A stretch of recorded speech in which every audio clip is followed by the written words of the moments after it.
I tried it in Nashville. You guys had They that? had You a tried nice, nice, yeah, nice place. Here's another very combination: honey and meat. Oh, I heard of that. You heard of it? Have you heard of it? Honey and meat? Honey. So you smoke the lamb and then you eat it with honey. Oh. This is something we do. I know Khalid, they do it in Saudi. And we also in Yemen as well, we do it.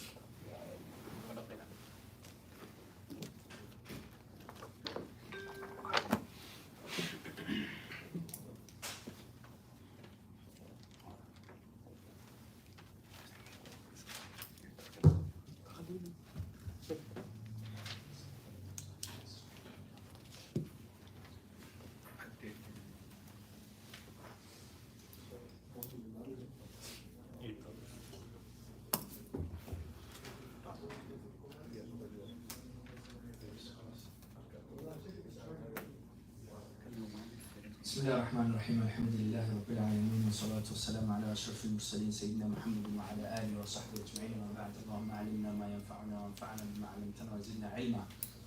Inshallah, we'll continue with our final lesson in regards to the preservation of the Sunnah of the Prophet sallallahu alaihi wasallam.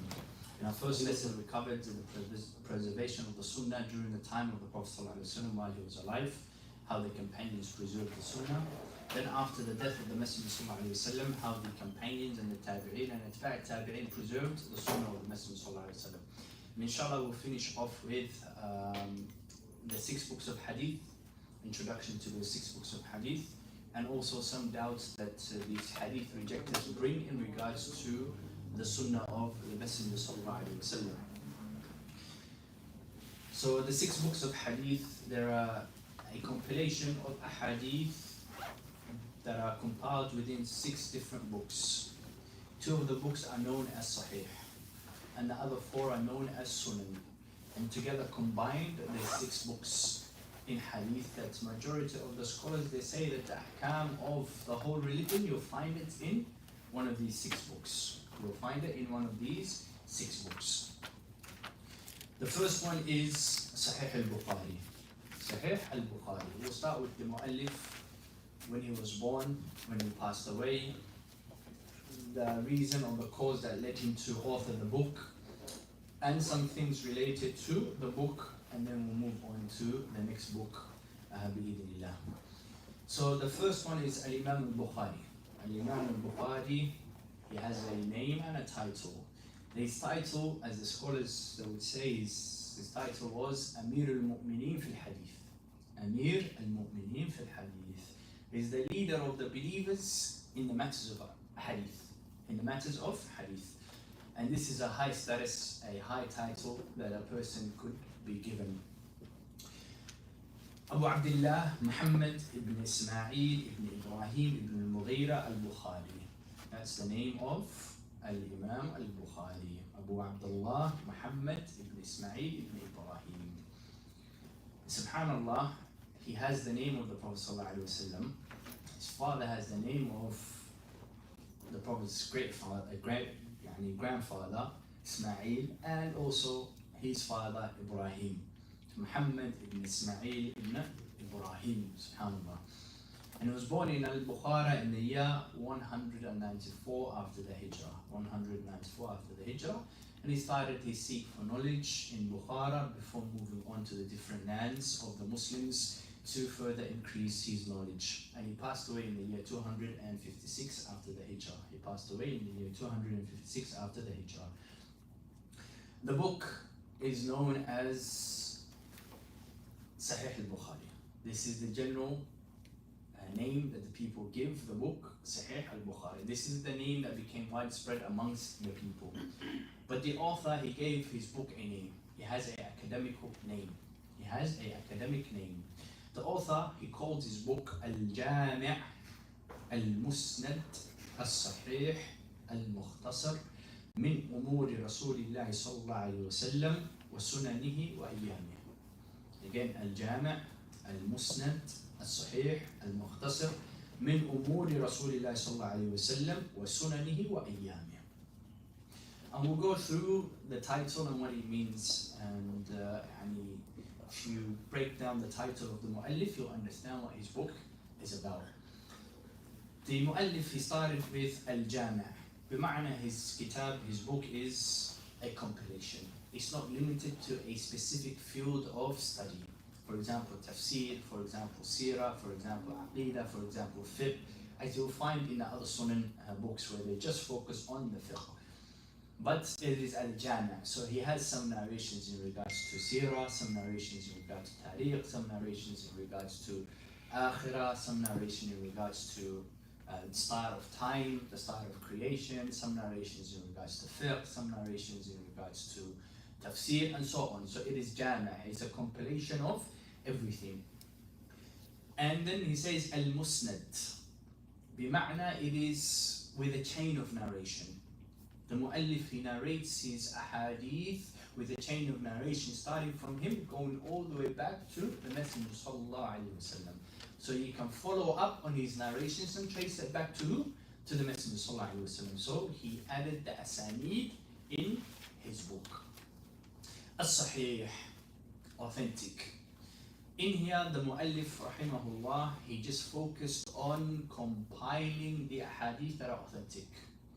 Anything that isn't authentic, he left it out. So his main focus was on the hadith that are authentic. So this is why the scholars, they say that all of the hadith in Sahih al-Bukhari is considered to be authentic. It is authentic narrations from the Messenger sallallahu alaihi wasallam. Al-Mukhtasar, which means abrogated or summarized. Abridged, not abbreviated, abridged, summarized.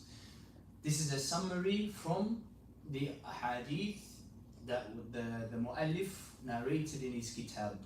So bima'na, instead of narrating the whole hadith in the kitab, he chose a portion of that hadith to narrate, going straight to the point of reference. You'll find some of the hadith, they narrate the whole hadith. And you find some of the other books of hadith, they narrate only the specific part that is related to their topic. If it's talking about iman, for example, hadith Jibreel, we know is a very long hadith, sahih. In the matters of iman, they'll just say, في hadith Jibreel قال الإيمان كذا كذا كذا كذا, and they list the portion of the hadith that speaks about al-iman. So this is what Imam Bukhari did in his kitab. He only focused on the portions that are in accordance to his title or his subject.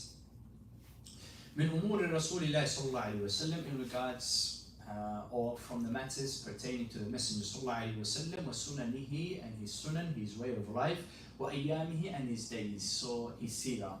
So this is what his book is about. Al-Imam Bukhari did not compile all the authentic hadith in his kitab. He only compiled the ahadith that the people agreed upon its authenticity. The people agreed upon its authenticity. The same as Al-Imam Muslim. He also narrated the ahadith that are authentically agreed upon.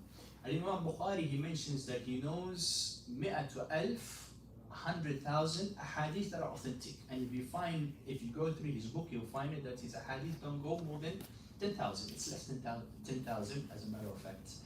So bima'na, there are many other ahadith that he deems to be authentic, but he did not narrate it for the purpose that it is not agreed upon. It is not something that the scholars all agree upon on the authenticity of these narrations. He may hold it to be authentic, but some of the other scholars may hold it not to be authentic. So he just focused on compiling those ahadith that are collectively agreed upon by the major scholars of hadith. This is to be authentic. And he spent 16 years writing this book. Al-Imam Bukhari, he spent 16 years writing the Musnad al-Sahih, Al-Jami' al-Musnad al-Sahih. The cause of writing the book, what led him to author the authentic narrations of the Prophet sallallahu alaihi wasallam. His teacher, Ishaq ibn Rahoy, one of the great famous scholars in hadith, during one of his lessons, he said to his students, it would be nice if somebody can compile for us a collection of hadith that are authentic. It would be nice if somebody can compile for us a collection of hadith that is authentic. Bima'na, just a kitab that's just focusing on the hadith that are authentically narrated from the Messenger, filtering out the hadith that are not authentic. So he says, Al-Imam Bukhari said, فَوَقَعَ ذَلِكَ عَلَى قَلْبِي. that remained in my heart. So this is something that remained in the heart of Al-Imam Bukhari, and he was thinking about producing such work. And Al-Imam Al-Hafidh Ibn Hajar, he mentions that also during the time of Al-Imam Bukhari, there were many books that combined both Sahih and Da'if in one location. So he started to look for kutub, books that would just focus on Sahih. And he couldn't find it. So he took it upon himself to be the pioneer, the one to create or to write down the first book that is just focused on the Sahih. And then finally, Al-Imam Bukhari, he mentions that he had a dream and that he was walking behind the Messenger Sallallahu Alaihi Wasallam, step by step. Wherever the Messenger Sallallahu Alaihi Wasallam stood on, Al-Imam Bukhari will step on it, and then the Prophet Sallallahu Alaihi Wasallam's other feet, he will step on it, step by step, following behind the Messenger Sallallahu Alaihi Wasallam until the Messenger Sallallahu Alaihi Wasallam sat. And then there were flies around the Messenger Sallallahu Alaihi Wasallam. So he got those things that you push the flies away with, and he was keeping the flies away from the Messenger Sallallahu Alaihi Wasallam. So he went and he saw a dream interpreter to explain what this dream meant to him. And the interpreter, he said, this is a sign that you'll be defending the lies or the filth from the Messenger Sallallahu Alaihi Wasallam. This is a sign that you'll be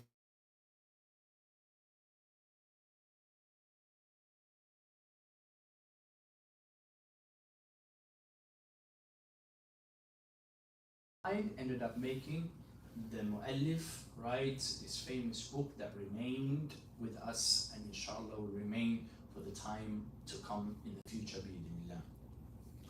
The book consists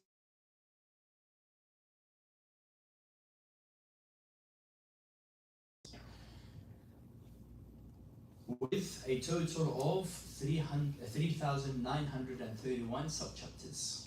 So we have the main chapter, and underneath each chapter you have different subchapters that branch off from that main chapter. So a total of 97 chapters, main chapters. For example, it says Kitab al-Tahara, okay? And underneath Kitab al-Tahara you'll find other chapters. To use the siwak before making the wudu, to wash your hands before making the wudu, and so on. Or the things that break your tahara, different chapters that fall under the main chapter of tahara. Those sub-chapters or those topics, they are 3,931. 3,931. So 97 chapters. Underneath those chapters, you'll find sub-chapters of 3,931. The total hadith that are found in the Kitab Sahih al-Bukhari is 7,593. 7,593 ahadith. 4,000 of them is without repetition. Bima'na, this is the only single time you'll find this hadith in the Sahih al-Bukhari. The remaining is with repetition. Bima'na, he would narrate a portion of the hadith here, and in another chapter he will narrate the same portion of the hadith again, but with a different chain of narration. This is one of the things that Imam Bukhari would do. If he had narrated a specific part of the hadith and he wants to use the hadith again, he would narrate that hadith with a different chain of narration. To support or to show that there are multiple ways that this hadith has reached us. Imam Bukhari also comments on his hadith. And his commentary is found in the title of the chapters. So he would write in his chapter something related to the hadith or the fiqh that's related to the hadith, and then he will bring down the hadith underneath those chapters. So the scholars, they say fiqh al-Bukhari fi where? Tarajumihi. Fiqh al-Bukhari fi tarajumihi. So in his title, in his introduction to that chapter, you'll find the fiqh, the understanding or the knowledge of Al-Imam Bukhari from there. And as we mentioned, he only focused on collecting the most authentic of a hadith.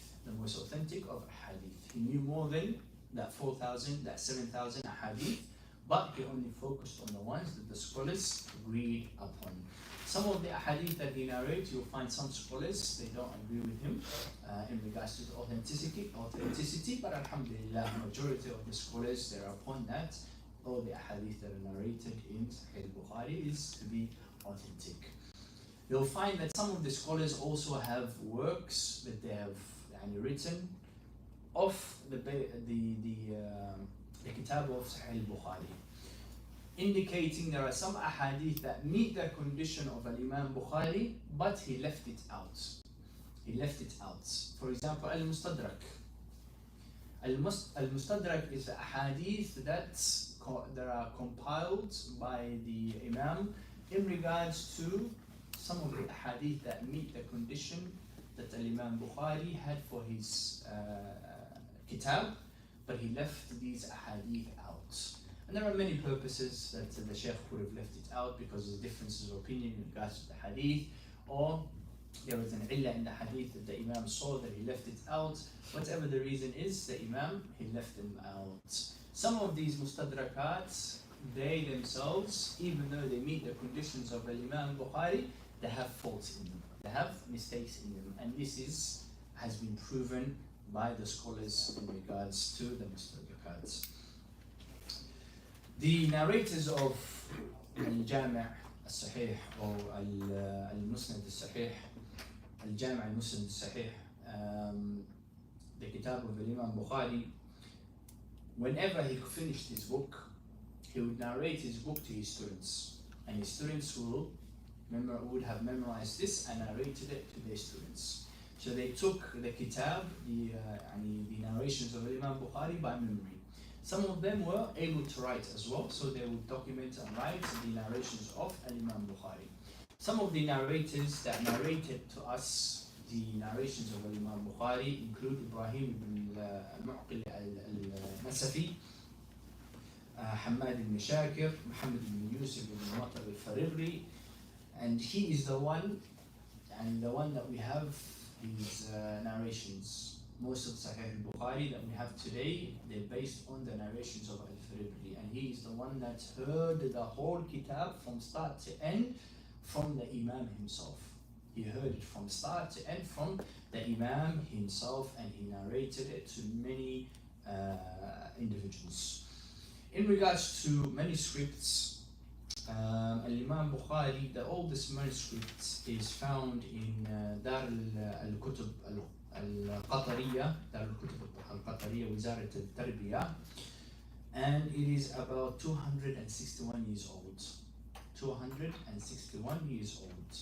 I mean, since it was carbon dated back to 261 Hijri. 261 Hijri. بمعنى, this was about 5 years after the death of Imam Bukhari. This was 5 years after the death of Imam Bukhari.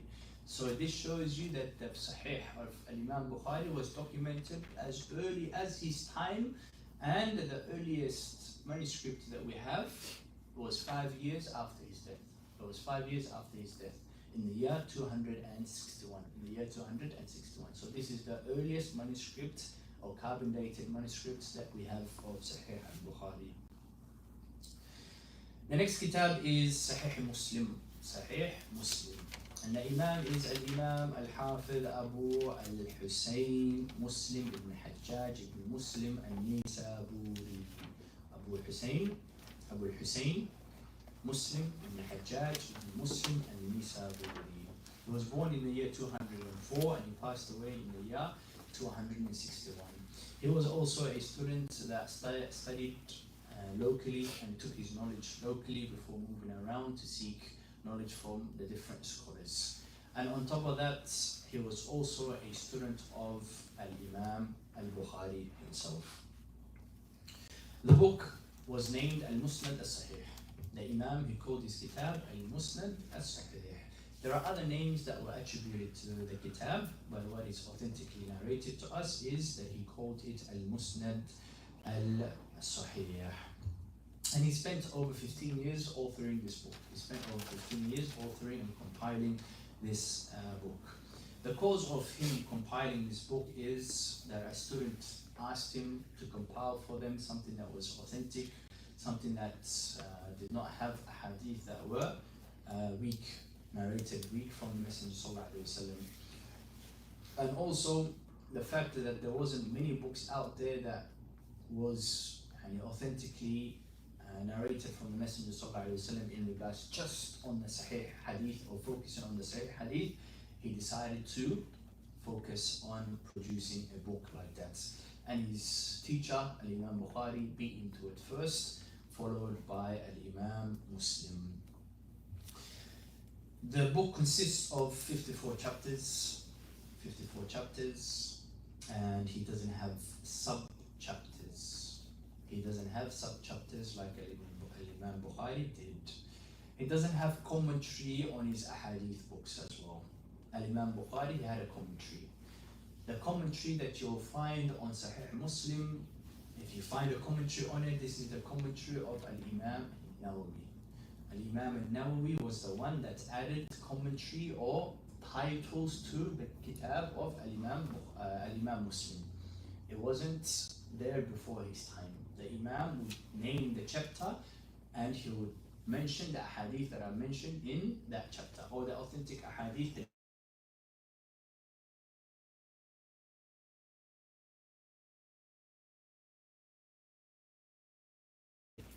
So, Naam, Al-Imam Nawawi was the first one to write headings or put titles or chapters into his kitab. And it consists of 7,385 ahadith. 7,385 ahadith. And amongst it is 3,033 ahadith without repetition. 3,033 ahadith without repetition. Bima'na, you would only find this hadith narrated one time in the Muslim, Sahih Muslim. And another difference between Al-Imam Bukhari and Al-Imam Muslim, where Al-Imam Bukhari, he would narrate just one chain and he would come with a different chain in different narrations. Al-Imam Bukhari, Al-Imam Muslim, if there was more than one chain to the same hadith, he would narrate all those chains together. And he would do a separation with the letter ha.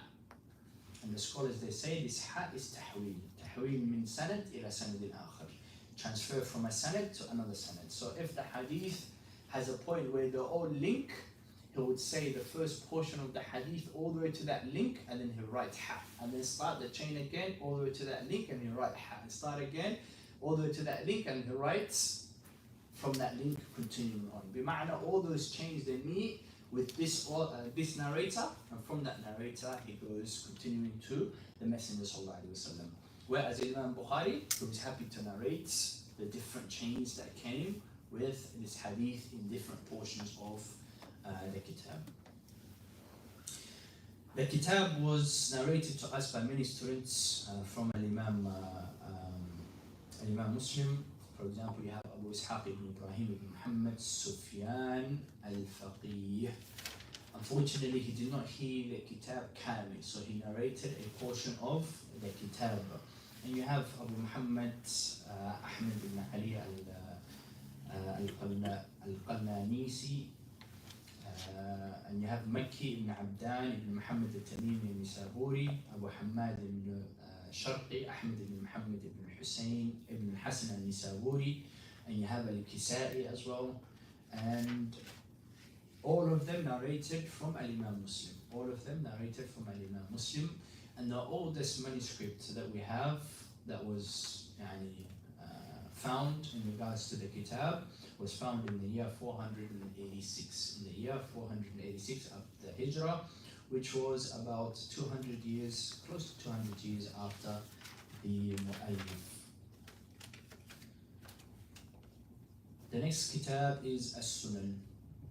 We'll be covering the Sunan, and these two weren't the only Sahih books that were written in the category of Sahih. There are other books that were written in the category of Sahih, but those books had narrations that were weak in them. For example, you have Sahih Ibn Hibban. He narrated what he thought that hadith were authentic, narrations from the Messenger sallallahu alaihi wasallam. after the scholars have looked through his narrations, they found many ahadith that were not authentically narrated from the Messenger sallallahu alaihi wasallam. So we only chose these two books, not to mean that there are only two books in the category of Sahih. There are other books, but these two are the most authentic of the Sahih books in that category, and they go along with the other four books that the scholars use when it comes to ahkam. Collectively, they were known as Kutub al-Sitta. Collectively, they were known as Kutub al-Sitta, the two Sahihain and the four Sunan, which we'll be covering now. So the Sunan, they're a collection of books where the author only focused on ahkam. That's the only thing that they focused on the hadith that were pertaining to the ahkam. You'll find Sunan Abi Dawood, and you'll find that Al-Nisa'i, and you'll find Ibn Majah. They're only focused on the hadith that are ahkam related. From tahara to jihad to mu'amalat to janayat and so on. They're structured in the way of the fuqaha. There's a slight difference in At-Tirmidhi. Some of the scholars disputed between whether At-Tirmidhi is from the Sunan or he's from the Jawami'. Why? Because he has more than the jurisprudence side of narrations. You'll find in his kitab narrations regarding to tafsir, narrations regarding to matters that aren't related to fiqh, matters that aren't related to fiqh. And this is seen in the name of his kitab. You'll find that his name is called, the kitab of Al-Imam Al-Tirmidhi is called Al-Jami'. It is also called Al-Jami'. So this shows you that it is more than just the Sunan. But majority of the hadith that are found there are ahkam. So the scholars, they just added it with the Sunan. They added it with as-Sunan. So the first one is Al-Imam Abi Dawood. So Abu Dawood, Sulaiman ibn Ash'ath, ibn Ishaq, ibn Bashir, ibn Shaddad, Al-Azdi, Al-Sijistani. And he was also born in a household of people of knowledge. He grew up seeking knowledge locally before traveling to seek knowledge outside of his area. And he was one of the students of Al-Imam Ahmad, and he stayed with Al-Imam Ahmad, some of the scholars, they say close to 30 years or more. He spent a lot of time with Al-Imam Ahmad. He was a student that knew very well the positions in the Aqidah and the fiqh of Al-Imam Ahmad. And then he passed away in the year 275. He was born in the year 202, passed away in the year 275 after the Hijrah. The kitab, it became famously known as As-Sunan. It became famously known as As-Sunan. And this is the title that the Mu'allif, he himself, gave to his kitab. He named his kitab As-Sunan also. And he mentions وَإِنَّ مِنَ الْأَحَادِيثِ فِي كِتَابِي, and in regards to the hadith in my kitab, and this is found in the letter that he wrote to Ahl Makkah, رِسَالَةُ إِلَى أَهْلِ مَكَّةِ, explaining what his book was about. If you want to learn about the book of Al-Imam Abi Dawood, read his Risala to Ahl Makkah. It talks about the sciences of hadith, the science behind his kitab, his narrations, and how he compiled his kitab, and so on. And he says, في كتابي السنن, in my kitab as-Sunan, referring to his hadith collection. ما ليس بمتصل وهو مرسل. That which is not muttasil, connected, but it is a mursal. بمعنى, it is attributed to the Messenger sallallahu alaihi wasallam. There was no specific cause to why Al-Imam Abi Dawood authored this kitab. No mentioning was mentioned, but it's from the kutub that are from the Sunan that played a major role in compiling the ahkam of our religion. The book consists of 5,274 hadith, consists of 5,274 hadith, consists of 36 chapters with a total of 1,871 sub-chapters. 1,871 sub-chapters. The narrators of this book, you have Abu Ali Muhammad ibn Ahmad ibn Amr al-Lu'lu'i. He's one of the famous narrators of hadith, and also in regards to the riwayah of Imam Abu Dawood. You have Abu Bakr Muhammad ibn Mudakkir, Abu Bakr Muhammad ibn Mudakkir ibn Abd al-Razaq, also known as Ibn Dasa, another famous narrator in regards to Al-Imam Abi Dawood's works. And you have Abu Sa'id Ahmad ibn Muhammad ibn Zayad ibn al-A'rabi. He's also another narrator from the narrators of Abi Dawood's collection. The total manuscripts that exist in regards to Abi Dawood's collection is 162 manuscripts. 162 manuscripts. So many of the people would take notes in regards to the narrations of Abi Dawood, and they would compile his books during his time. The oldest one that we have is Nusqat al-Mahmudiyya, which dates back to 389 after the Hijrah, which was not far from the time of Abi Dawood. It was not far from the time of Abi Dawood. He passed away at 275, and this manuscript was 389. So about almost a year, 100 years or so in between the author and the oldest manuscript that currently exists. The next one is Al-Imam Abu Isa Muhammad ibn Isa al-Tirmidhi. Al-Imam al-Tirmidhi was a alim in regards to the fiqh of the hadith and also the ilal of the hadith. The fiqh of the hadith and the ilal of the hadith. And most of the times, if you go through his kitab, you'll see him speak about the ilal of the hadith, or if there are any defects or faults in the hadith, and he'll give you an insight to what else you can find in the hadith, other narrations that are found in this matter or in this topic. So Abu Isa Muhammad ibn Isa ibn Surah ibn Musa ibn al-Dhahhak al-Sulami al-Tirmidhi. He was born in the year 209, and he passed away in the year 279. Passed away in the year 279. The kitab is known as Jami' al-Tirmidhi. Jami' al-Tirmidhi or Sunan al-Tirmidhi. Sunan al-Tirmidhi. And this became widespread amongst the people.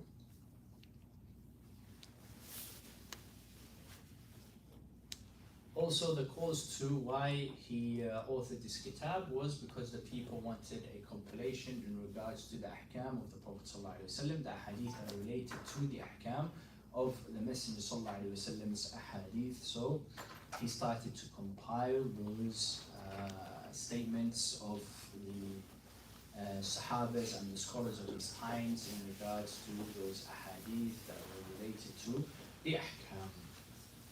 And Imam al-Tirmidhi, he mentions that once he finished compiling his kitab, he sent it out to the A'immas of Khurasan, A'immas of Hijaz, A'immas of the Muslim world, and they only sent back praise in regards to his kitab. They only sent back praise, praising the work that he did in this kitab. And he himself, Imam al-Tirmidhi, he says, whoever has the kitab al-Tirmidhi, al-Jami' or al-Sunan in his house, كأنه في بيته نبي يتكلم.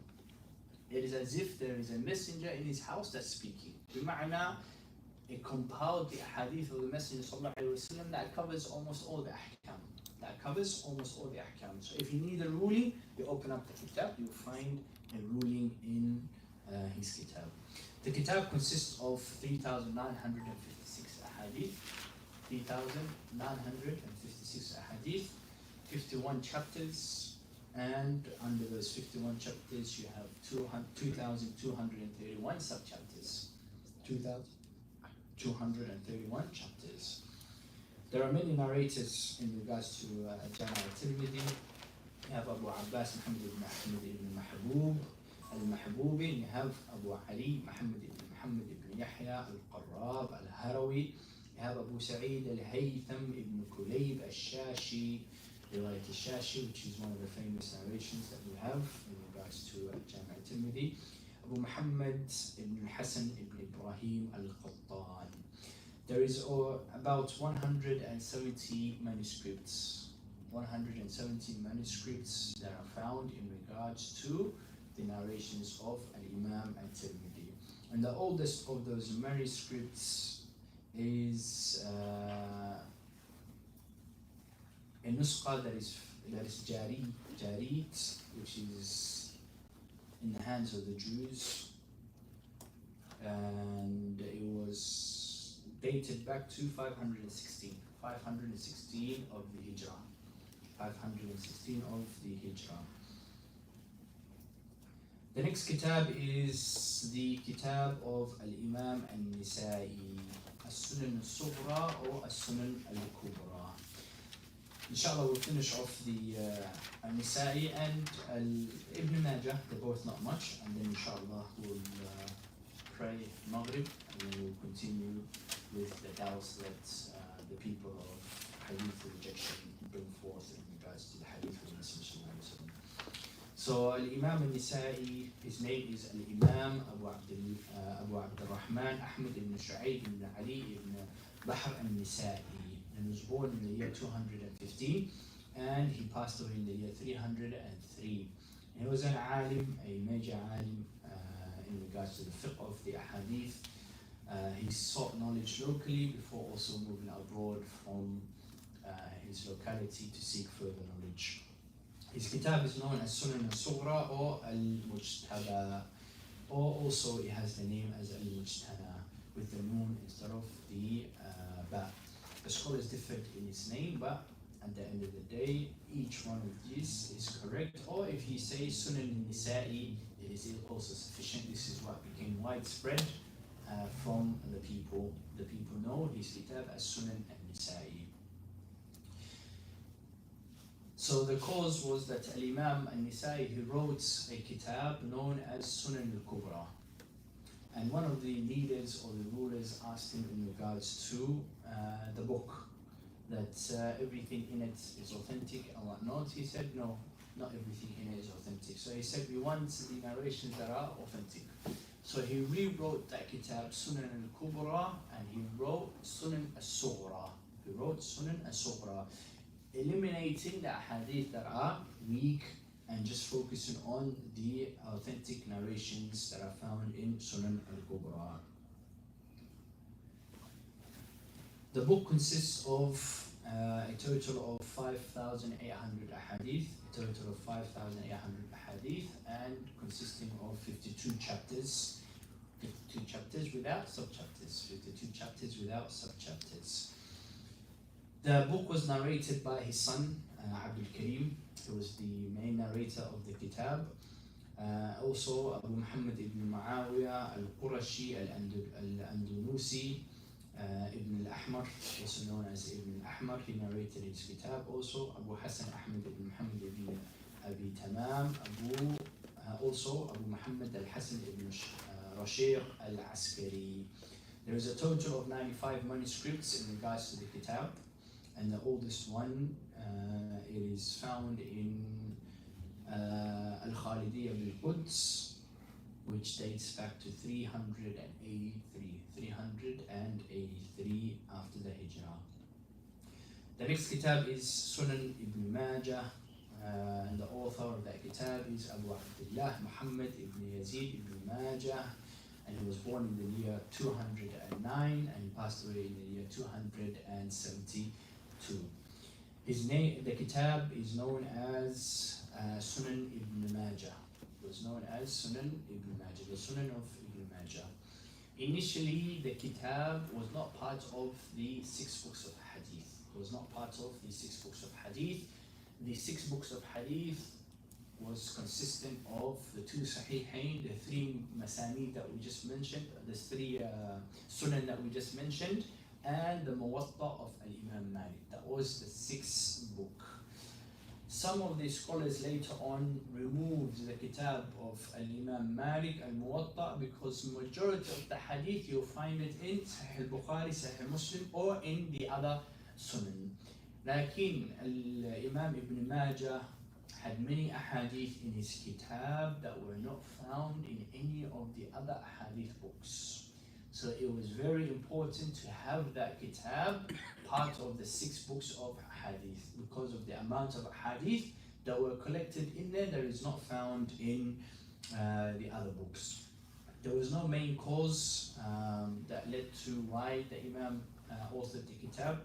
It was a custom for the scholars of hadith to just compile their hadith that they memorized and then later on turn it into a book. The book consists of 4,341 hadith, with 37 books, 37 chapters, with 1,500 subchapters. So from the 4,341 ahadith that he narrated, 3,002 ahadith already found in the other 6 books of, in the other 5 books of hadith. So from the 4,000 that he narrated, 3,000 is already found in the other 5 books of hadith. Meaning over 1,000 hadith that are in his kitab is not found in the other books. So he gave us an additional what? Over 1,000 ahadith. This had a great role or importance in the fiqh of the scholars, so they added this to be the 6th kitab. The narrators of this kitab, from what I have, is Abu al-Hasan Ali ibn Ibrahim ibn al-Qattan. There is possibly other narrators, but this is what I could find. And there is 114 manuscripts. 114 manuscripts. The oldest one, Al-Maktabat Sulaimaniyah, which dates back to 485 after the Hijrah. 485 after the Hijrah. So this is a quick introduction into the Sunnah and the 2 Sahih books. Now we'll continue with some of the doubts that the hadith rejectors bring in regards to the narrations of the Prophet ﷺ. We'll continue this after the Maghrib prayer. Jazākallāhu khayran.